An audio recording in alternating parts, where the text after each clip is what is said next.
Tao anatin'ny hafanana tanteraka kosa moa no niarahany tarika tsy akoraka tamin'ireo mpankafy azy omaly tetsy amin'ny CCSK Antanimenina fahombiazana moa zany izay hetsika izay araka izao itaterany Lova Ramanantsoa azy izao.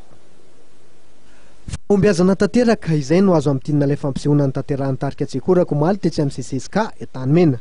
Fampisehoana izay mifandraika indrindra amin'ny fankalazana ny 70 taona ny akaran'ny tarika tsehatra sy ny fankalazana ny 5 taona ny Siny Studio Miritsoka Production.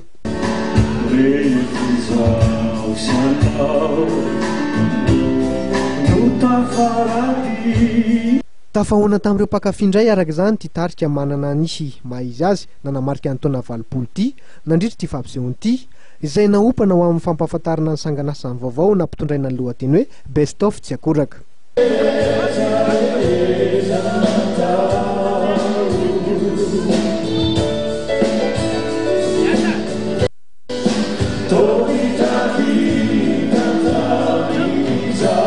Nizara roa ny fampisehoana izay naharitra adiny 3.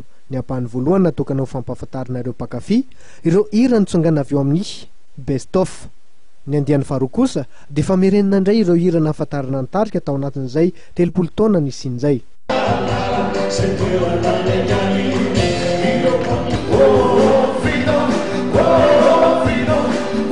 Hatreo indray raha ny fotoana niarahako taminao tamin'izao alina izao mankasitraka anao hatrany nanjoy ny vaovao hatramin'ny vara mametraka ny veloma ho amin'ny rampitso indray.